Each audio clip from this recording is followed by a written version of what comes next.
খালি এই যে আমরা বৃত্ত দিয়ে বাউন্ডারি করে নিলাম, তাই না? এবার এর মধ্যে যখন তুমি করবা তখন কী হবে, ভালো হবে না? এরকম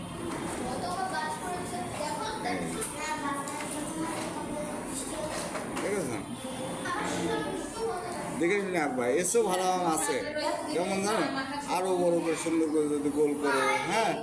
আমি যে ওরা আমি দেখলাম যে এরকম দিয়েছে একটা, এরকম দিলেও তো হয়, এরকম একবারে আস্তে আস্তে করে দিলে এমন এমন এমন দিলেও হয়, এমন এমন ভাঙা দিলেও হয়, কিন্তু এটা আপেলে দিলে ভালো হয়।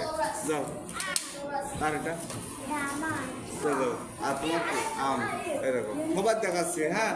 আম্মুদের কথা শুনবা না, আম্মুদের খালি একা একাই দেখাবা, হ্যাঁ। আর আম্মুরা বলবে না যে আঁকো, হ্যাঁ। তোমার একটা দায়িত্ব আছে না? হুম, তুমি তো বাজারে যে সেরা আম কিনে নিয়ে আসো, তাই না? সেরা আম নিয়ে আসো না?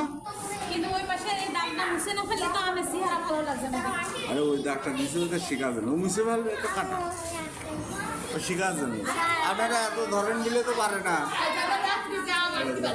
যাও আম আঁকাই নিয়ে আসো, যাও। এই শোনো শোনো শোনো শোনো, হ্যাঁ, আমের এইটা বেশি দিবা না, এটা অল্প একটু দিবা, এই যে এরকম করে, হ্যাঁ। খালি ঢকটা বেশি ভালো হয়, হ্যাঁ। অল্প দিলে বেশি হয়, গ্লাসটা ভালো হয়নি, ছাতাটা জুত হয়নি, ভাঙা ছিল ছাতা হয়েছে, মগটা ভালো হয়নি, বলটা হয়েছে, কিন্তু বৃত্ত